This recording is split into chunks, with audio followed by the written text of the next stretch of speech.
What is going on, everybody? Welcome to El Gato Gana, where liquidity, patience, and execution pays off. Today, we're going to be going over equilibrium, and there's three types of equilibrium in the market, right? So briefly, we have the opening price, and then for number two, we have candlestick bodies or parts, right? So the wick and the body, and then also the dealing range. So, before we get into that, what is the most important thing to know?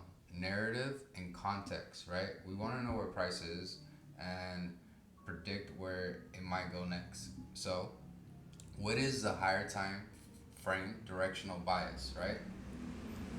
Then, after that, where's price action near? Is it near the extreme high or is it near the extreme low or the equilibrium, right, of the dealing range? And then how is price action reacting or how's it behaving within that range, right? So we're gonna go over those and we're gonna start with number one, right? Opening price. So when price is above the open, that's considered bullish, and you're looking at a pattern that is an open, a low, a high, and a close, right? And that produces a bullish candle. And then if it's below the opening price, then you get a bearish candle. And a bearish candle is the open, a high, a low, and a close, right? So we'll go over these. So a doji bar, it can have the same open and same close, meaning it's indecisive. It's not bullish, it's not bearish, right? And then we get into the bullish candle. We'll have an open and then a low, a high to it, to a close, right? And that establishes a bullish candle. And then for a bearish candle, we have an open, a high, a low, and a close. That's a bearish candle. So why is that important? So when we're looking at a higher time frame, example, the weekly, the daily, the 4 hour, and the hour, and let's say they're all bullish, they're all above their opening prices, right? That right there gives us a higher time frame directional bias. We're like, okay, order flow is bullish. So during, let's say you're an intraday trader, you're looking for buy setups in that day because from the higher time frame perspective, you are bullish, right? So that's why that is very important. Knowing where the opening price is for the weekly, the daily, and so forth to understand if you're bullish or bearish, right? Now, number two, it uses the candlestick. Then the candlestick, we can divide it into two parts, right? We have the wicks, right, where usually it'll create a low or a high, and then the body part, right? So on the body, so right here we have bullish examples, right? But bearish is basically the same thing. Here you can see on the wick, it played a support. This is the equilibrium of the wick. Price came down, respected that area, didn't even come near it, right? So that shows some strength. It didn't even come near the wick. It just kept on going higher, right? Versus this one, right? It played resistance. Price came back into it and then made it reverse, right? But as you can see, the the equilibrium wasn't as strong as this one. This one, the price didn't even come near it, right? So this showed more strength. This showed less strength, but it's still equally the same, right? So again, what's very important when you're looking at this within price action is understanding your higher time frame directional bias and also understanding where you are within the dealing range, right? And then the same thing, same logic we're applying to the body.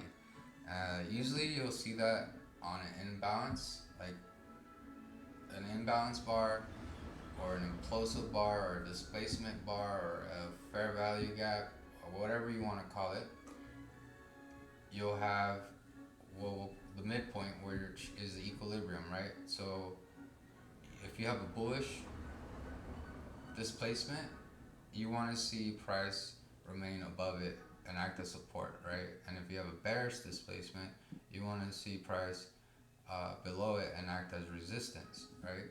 And again, it's all due to context, and then the opposite for a bearish bar, right? So now, with these two in mind, we go into the dealing range. The dealing range, we can, for example, be using a 4 hour or the 1 hour dealing range, which essentially is the higher highs, or a level that you can define as resistance or supply, right? And then for the lower low, it's like a demand or a support level, also known as the extreme low, and the higher high as the extreme high, right? And then the midpoint between that is the equilibrium.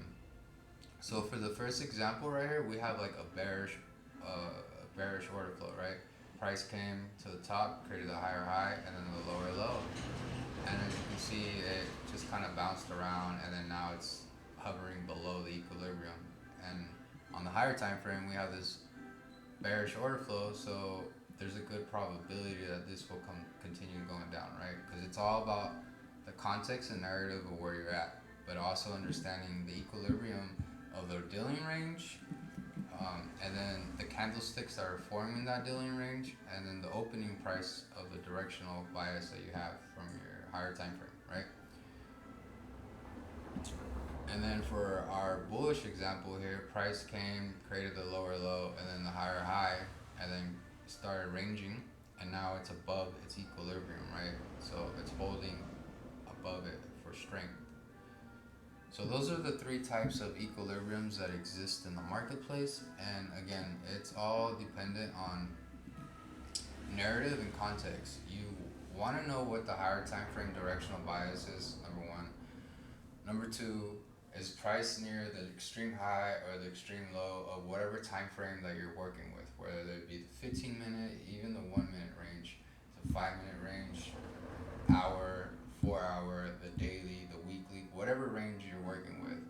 Is price near the extreme high or the extreme low, right? And these are all important context clues because pieced together, they give you more confluences when you're going to place a trade, right? I hope you guys found some value. Check you on the next video.